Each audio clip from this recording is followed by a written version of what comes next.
لله نحمده ونستعينه ونستغفره ونؤمن به ونتوكل عليه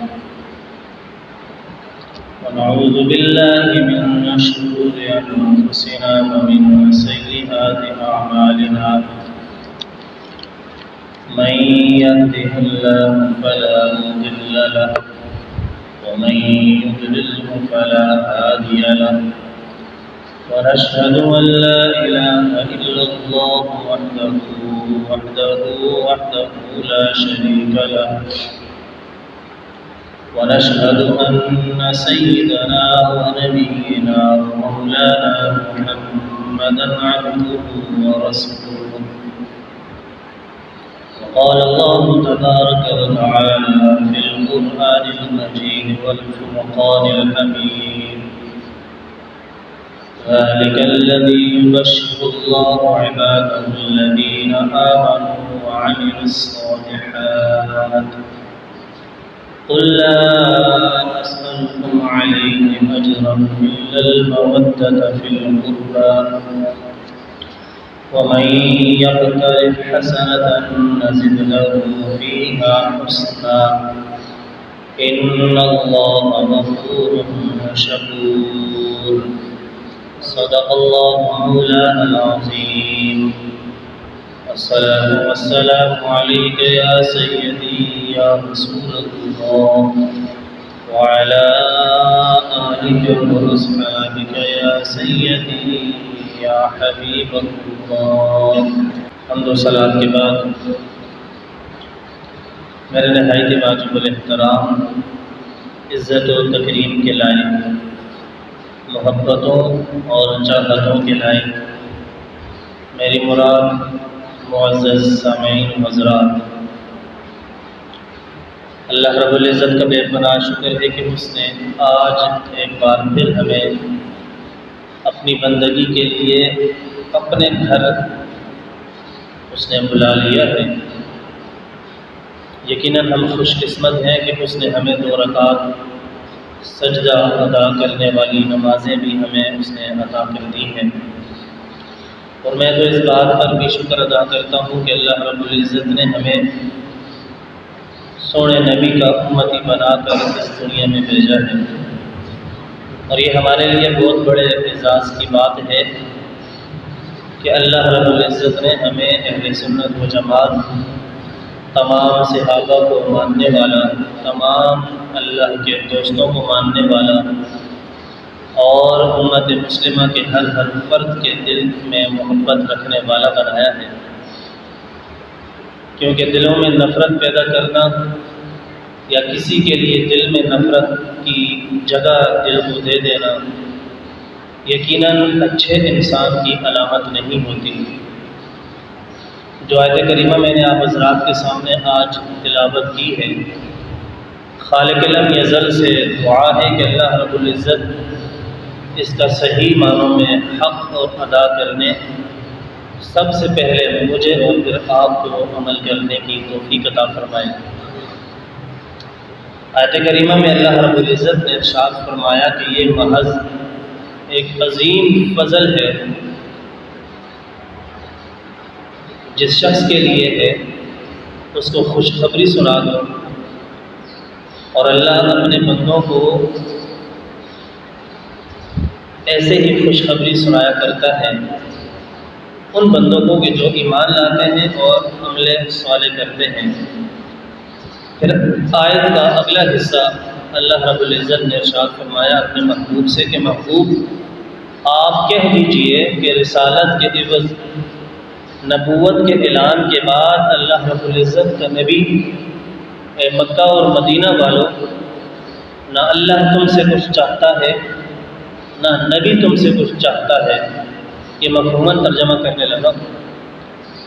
کہ اللہ رب العزت اور اس کا رسول تم لوگوں سے، اور میں ابھی یہ جملہ کہنے لگا ہوں کہ قیامت کی صبح تک آنے والا ہر بندہ اس حکم میں شامل ہے کہ اللہ رب العزت ہم سے اور کچھ بھی نہیں چاہتا سوائے سونے نبی کی قرابت داروں کی محبت. اس میں باقاعدہ ذکر ہوا ہے کہ اجرت نہیں چاہتا اللہ رب العزت کہ تم میرے نبی کو میرا آخری نبی مانو اور اس کے بدلے میں تم مجھے کوئی نبی کو اجرت دے دو، خدا کو کوئی اجرت دے دو، نہیں۔ اللہ نے فرمایا کہ محبوب آپ ان کو کہہ دیں کہ جو آپ کو نبی مانتے ہیں، مجھے خدا مانتے ہیں، تو آپ ان کو کہہ دو کہ اللہ رب العزت تم سے کسی اور چیز کا سوال نہیں کرتا۔ ہاں ایک چیز ضرور ہے کہ نبی کی قرابت دار، نبی کی آل سے محبت یہ تم پر فرض کر دی گئی ہے۔ ایک بہت عظیم جملہ ہے، توجہ میری طرف رکھیے گا کہ آج دن تک ہم نے یہ سنا اور سمجھا بھی اس بات کو کہ جب انسان سویا ہوا ہوتا ہے اور عین اسی وقت نماز کا ٹائم ہو جائے، وقت آ جائے، اذان ہو جائے، ندا بھی دی جائے، لیکن کسی مجبوری کی وجہ سے اس کی آنکھ نہ کھلے، گھر والوں نے اس کو نہ اٹھایا، اس کو نیند کا اتنا اس پر غلبہ تھا کہ وہ جاگ نہ سکا اور نماز کا ٹائم جاتا رہا، تو ایسی صورت میں اس بندے پر نماز فرض نہیں ہے۔ جب تک وہ سویا ہوا ہے تب تک اس پر نماز فرض نہیں ہے۔ جیسے ہی اس کی آنکھ کھلے گی فوراً اب حکم آ جائے گا کہ اب نماز پڑھ، اب تم پر فرض ہو چکی ہے۔ کیوں؟ یہ عارضی طور پر ایک عارضہ لاحق ہو گیا تھا، ایک مجبوری درمیان میں آ گئی تھی، اس کے اور اللہ کے درمیان ایک مجبوری، ایک نیند کی صورت آ چکی تھی، تو اس وجہ سے اللہ رب العزت نے اس بندے پر یہ حکم ساکت کر دیا اس تھوڑے سے وقت کے لیے۔ لیکن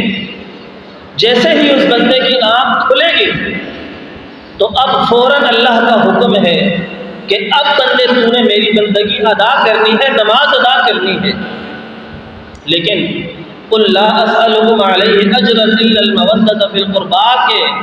ضمن میں جو تفصیلیں ہمیں ملتی ہیں اس میں بغیر کسی عذر کے یہ کہیں بھی نہیں لکھا ہوا کہ کوئی عذر آپ کو لائق ہوگا تو تب سونے نبی کی آل اولاد کی محبت دل میں رکھنا، نہیں، عذر ہے یا نہیں ہے، بغیر کسی عذر کے اللہ رب العزت نے سونے نبی کی آل اولاد سے محبت کرنا فرض قرار دے دیا ہے۔ آپ کے پاس پیسہ نہیں ہے، حج کا زمانہ آ گیا تو آپ پر حج لازم نہیں ہے۔ آپ کے پاس پیسہ نہیں ہے، زکوٰۃ کا موسم آ چکا، وقت گزر چکا، آپ پر زکوٰۃ لازم نہیں ہے، لیکن یہ قرآن کا اسلوب ہے کہ جیسے ہی اللہ رب العزت نے یہاں حکم کر دیا کہ قُلْ لَا أَسْأَلُكُمْ عَلَيْهِ أَجْرًا إِلَّا الْمَوَدَّةَ فِي الْقُرْبَىٰ کہ محبوب کہہ دیجیے ان کو کہ ہم نے ان لوگوں سے کوئی اجرت نہیں لینی اور نہ ہی ہمیں بندوں کا کچھ پیسہ چاہیے، اللہ کو ہمارے پیسوں سے کیا غرض ہے، نبی کو ہماری اولاد، ہماری دولت سے کیا غرض ہے، نبی کو غرض ہے اور سونے رب کو اگر غرض ہے تو وہ صرف اس بات کے لیے ہے اور ایک بات ہی کی غرض ہے کہ میرے اس محبوب کی آل اولاد سے محبت کرو، اور اس کے لیے کوئی عذر قابل قبول نہیں کہ مجھے کسی نے بتایا نہیں تھا، میرے پاس قرآن کا حکم نازل نہیں ہوا تھا، مجھ تک قرآن کی آیات پہنچی نہیں تھی، یہ کوئی عذر قابل قبول نہیں ہے۔ اللہ رب العزت نے حضور کی آل سے محبت قرآن میں ذکر کر کے بتا دیا کہ مومنوں قیامت کی صبح تک آنے والوں ہر وہ بندہ اور ہر وہ عورت اس کے دل پر جیسے ایمان لانا ہم پر فرض ہے، بلکہ ایک بات کو یوں بھی ایک حدیث پاک ہمیں ملتی ہے، مفتی حنیف قریشی رحمۃ اللہ علیہ، اللہ رب العزت ان کے علم و عمل میں مزید برکت عطا فرمائے، آپ نے ایک حدیث نقل کی، بیان کی، فرماتے ہیں کہ ایک وہ بندہ کہ جس شخص کے دل میں سونے نبی کی آل اولاد کی محبت نہ ہو اور وہ مسجد حرام میں مقام ابراہیم کے پاس کھڑا ہو کر اللہ رب العزت کی بندگی مسلسل کرتا رہے اور اگر اس کے سونے نبی کی آل کی محبت نہیں ہے۔ آج دن تک آپ لوگوں نے ان لوگوں سے یہ جملہ تو سنا ہوگا، قریب قریب آ جاؤ، اللہ اور اس کے رسول کی باتیں کرتے ہیں، اللہ کی باتیں کرتے ہیں۔ وہ یہ بھی جملہ کہتے ہیں کہ جو شخص نماز نہیں پڑھتا قیامت والے دن اس کا کافروں جیسا حال ہو جاتا ہے۔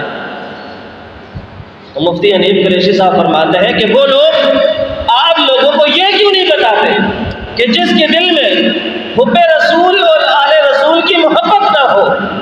اس شخص کا حال یہودیوں جیسا قیامت کے دن ہوتا ہے۔ اور اس بات پر دلیل ہے حضور پاک کی حدیث کہ من تشبہ بقوم فہو منہم، کہ جو شخص جس کی مشابہت کرے گا کل اسی کے ساتھ اٹھایا جائے گا، اسی کے حشر جیسا اس کا حشر ہوگا۔